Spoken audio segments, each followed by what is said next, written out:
Hello friends, എല്ലാവർക്കും ചെമ്പനൽപ്പൂവിൻ്റെ പുതിയൊരു വീഡിയോയിലേക്ക് സ്വാഗതം. നമ്മുടെ ചെമ്പനൽപ്പൂ വരാനിരിക്കുന്ന ഭാഗത്തിൻ്റെ വീഡിയോ ആണ് ഞാൻ ചെയ്യുന്നത്. അപ്പോൾ ഇന്നത്തെ പ്രൊമോയിൽ നിന്ന് നമുക്ക് മനസ്സിലാക്കിയ ഒരു കാര്യമാണ്, ആന്റണിയുടെ കയ്യിൽ കൊണ്ടേ കൊടുത്തിരിക്കുന്ന ആ വീഡിയോ അത് നല്ല രീതിയിൽ തന്നെ വൈറലാകുന്നുണ്ടല്ലേ. അത് മുഖാന്തരം തന്നെ ഓരോരുത്തരായിട്ട് സത്യങ്ങൾ അറിഞ്ഞറിഞ്ഞ് വരികയാണ്. ആദ്യം പറയുന്നത് സുധിയാണ്, പിന്നീട് ചന്ദ്ര, രേവതി, ലക്ഷ്മി, ദേവും, രവി, അങ്ങനെ എല്ലാവരും തന്നെ സത്യങ്ങൾ മനസ്സിലാക്കുന്നുണ്ട് കേട്ടോ. ആ ഒരു സമയത്ത് ആദ്യമൊക്കെ രേവതിയുടെ അതിനെ കുറ്റപ്പെടുത്തി സംസാരിക്കുമെങ്കിലും നമ്മുടെ സച്ചി എന്ത് കാരണം കൊണ്ടാണ് ശരത്ത് ഇങ്ങനെ ഒരു തെറ്റ് ചെയ്ത് എങ്ങനെ തെറ്റിലേക്ക് നയിക്കാണ്ടായ കാരണം എന്താണെന്നൊക്കെ പറയുമ്പോഴത്തേക്കും എല്ലാവർക്കും അത് ശരിയാണെന്ന് തോന്നുന്നുണ്ട്.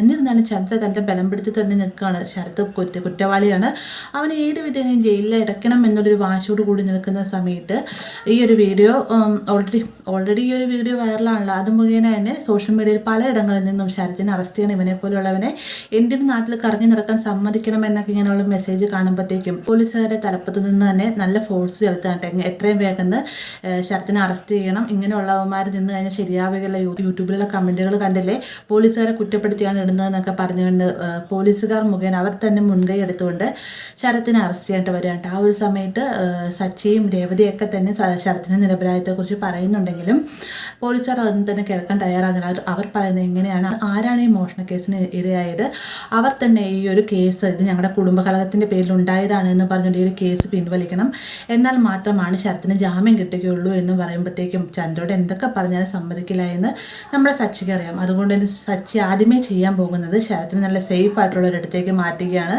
തമിഴിൽ വരുമ്പോഴത്തേക്ക് അത് മഹേഷിൻ്റെ വീട്ടിലേക്കാണ് കേട്ടോ മാറ്റുന്നത്.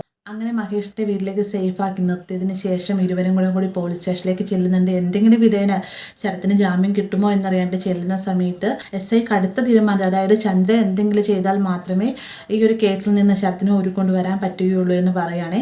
അതുമാത്രമല്ല, ഇതിനിടയിൽ തന്നെ ശരത്തിനെ കിട്ടാത്തതുകൊണ്ട് ലക്ഷ്മിനെയും അറസ്റ്റ് ചെയ്തുകൊണ്ട് പോകുന്നുണ്ട്. എന്നാൽ കൃത്യമായ ഇടപെടലിലൂടെ തന്നെ സച്ചി ലക്ഷ്മിയെ പോലീസ് സ്റ്റേഷനിൽ ഇറങ്ങിക്കൊണ്ട് വരികയും ചെയ്യുന്നുണ്ട് കേട്ടോ.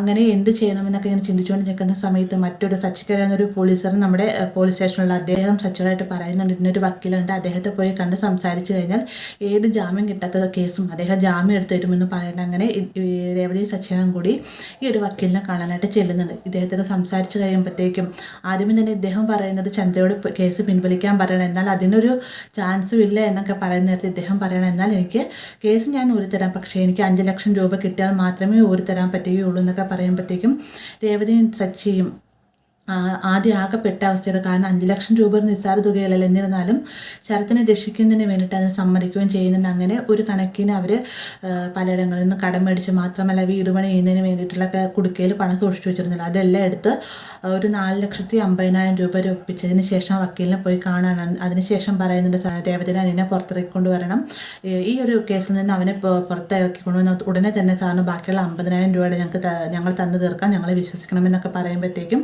വക്കീൽ അത് സമ്മതിക്കുകയാണ് കേട്ടോ. അങ്ങനെ നമ്മുടെ സച്ചി ഏർപ്പാടാക്കിയ വക്കീൽ തന്നെ മുൻകൈ എടുത്തുകൊണ്ടാണ് ശരത്തിന് ജാമ്യം ഏർപ്പാടാക്കുന്നത്. എന്നാൽ ജാമ്യം കിട്ടുന്നത് വേറൊരു കുരുട്ട് വഴിയിലൂടെയാണ് കേട്ടോ. അതെന്താണെന്നത് നാളത്തെ ഭാഗത്ത് ഞാൻ പറയുന്നതായിരിക്കും. എല്ലാവരും വീഡിയോ മിസ് ചെയ്യാതെ തന്നെ കാണുക. എന്തായാലും നമ്മുടെ ശരത്തിനെ പുറത്തിറക്കാനായിട്ട് മുൻകൈ എടുക്കുന്നതും അതിന് വേണ്ടിയിട്ട് എല്ലാ കാര്യങ്ങളും ചെയ്യുന്നതും സച്ചി തന്നെയാണ്.